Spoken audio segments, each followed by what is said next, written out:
We are doing a deep dive today into the 1960 Volkswagen Beetle, a car that was, so much more than a car. It was this rolling symbol, really. It's an extraordinary story. The Beetle had been around in the U.S. for years before that, but 1960, that's the absolute inflection point. It's the moment. It's the moment the American public stopped seeing it as just some weird little foreign car and started seeing it as a genuine alternative. Exactly. And you really have to look at the sales figures to get it. So in 1960, they sold roughly 50,000 of them in the States. Which is respectable. Respectable, yeah. But then, the very next year, 1961, sales nearly double. We're talking 90,000 units. And it just keeps climbing. By 62, it's over 150,000. It's this geometric explosion. So our mission today is to figure out what happened. What was that perfect cocktail of, engineering, marketing, and just cultural timing that made the 1960 model the catalyst? How did this tiny 36 horsepower German import win over educated Americans when Detroit was just obsessed with massive V8s and chrome? And we have to start at the very beginning, because the origin story here is a pretty essential context. It is. The car was conceived in the 1930s by Ferdinand Porsche. For Adolf Hitler's Volkswagen program, the people's car. The people's car, exactly. Yeah. But the irony is that dream of cheap transport for the masses was, almost immediately subverted. Right, because during the war, almost all the production went to military vehicles like the Kübelwagen. It did. The factory in Wolfsburg was just decimated by bombing. So after the war, the British occupation forces take over this ruined factory, and this is where the whole story pivots, really. It's an incredible pivot. In 1946, they decide to restart production. Not because they loved the design, but because they just desperately needed vehicles for the economic recovery. It was the only thing they could build. Pretty much. And that brings us to the marketing miracle. To overcome the car's origins and just how strange it looked, VW hired the Doyle Dane Bernbach Agency, DDB. DDB, right. And the insane irony here is that the agency was famously founded by 3 Jewish men. Yeah. Bill Bernbach and his partners. They were given this impossible task. To turn a car designed for Hitler's regime Into a symbol of free-thinking American rebellion. It's just incredible. And their approach was so radical for the time, wasn't it? Detroit ads were all about glamour and status. Completely revolutionary. They didn't just reject hype. They invented this idea of radical honesty in advertising. They took the biggest criticisms, that it was small, slow, and funny looking. And they put them front and center. Exactly. The famous ads. Think small or lemon.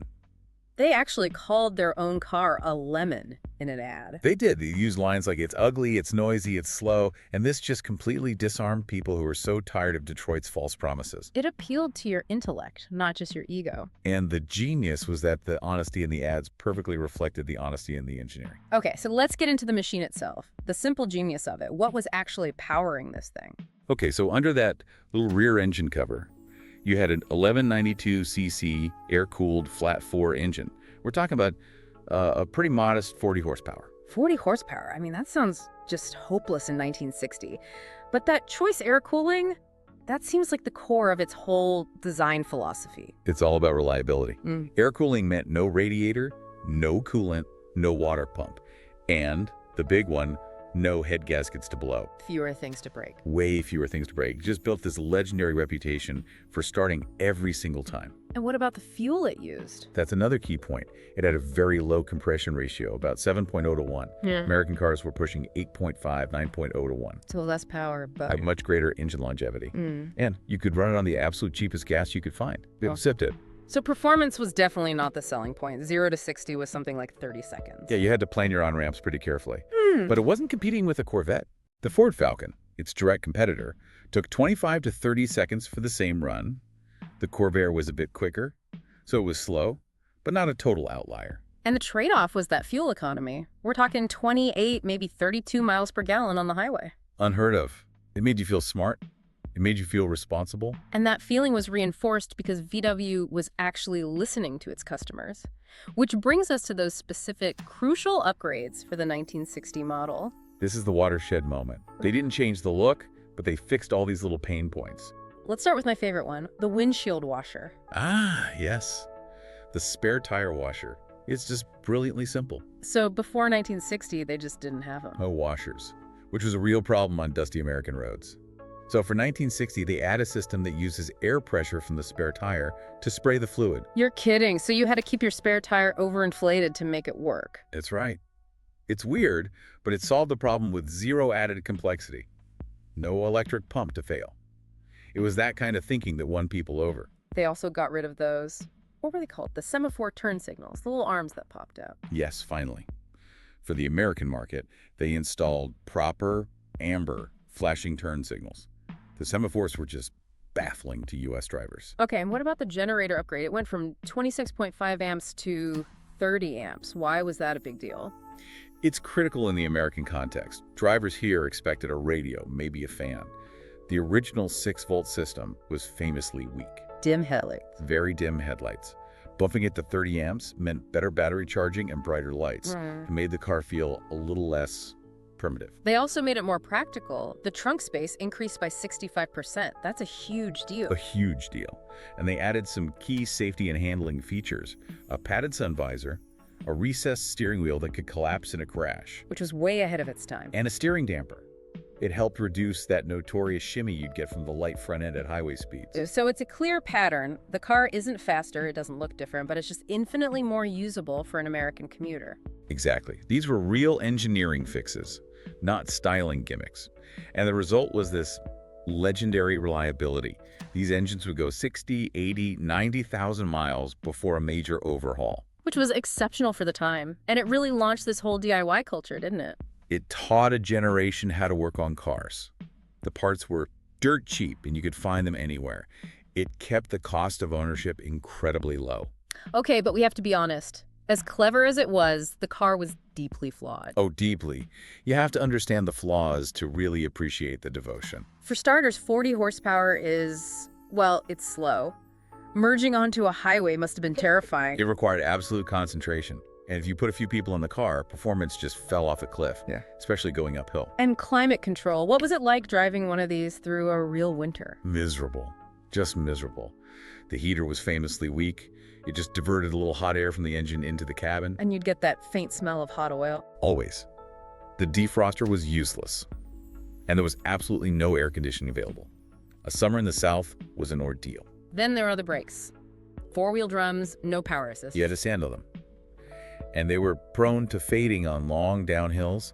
It was a serious risk. You had to plan every stop way in advance. And we can't talk about old Beetles without mentioning the R word, rust. Their fatal flaw. The floor pans would rot out from battery acid fumes, and the heater channels trapped moisture. They rusted from the inside out. So, primitive safety, no power, terrible climate control. Yet it conquered the market. How did it beat the competition? Because on paper, it really shouldn't have. The compact market in 1960 was a real battleground. You had the Ford Falcon, bigger, more powerful with 90 horsepower. But it was just bland. It was appliance-like. It did everything okay, but had zero character. Then you had its real technical rival, the Chevy Corvair, also rear engine, air-cooled. Right, and it was quicker, sleeker. But those early models had serious handling problems with their swing axle rear suspension. The Ralph Nader story. That whole controversy made the Corvair seem complicated and dangerous, while the Beetle seemed simple and predictable. It was a huge perception advantage for VW.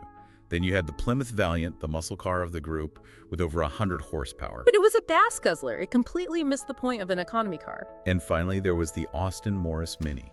Which was cheaper and technically a better handling car, so why did it fail here? The service network. Or the lack of one. Minis had quality control issues, and if yours broke down, you were basically on your own.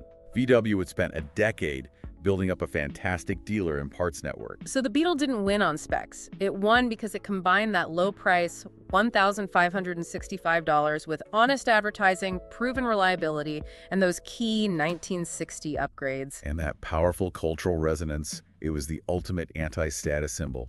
Buying a Beetle told the world you valued substance over flash. Which translates directly into collector value today. A 1960 Beetle sedan in excellent shape.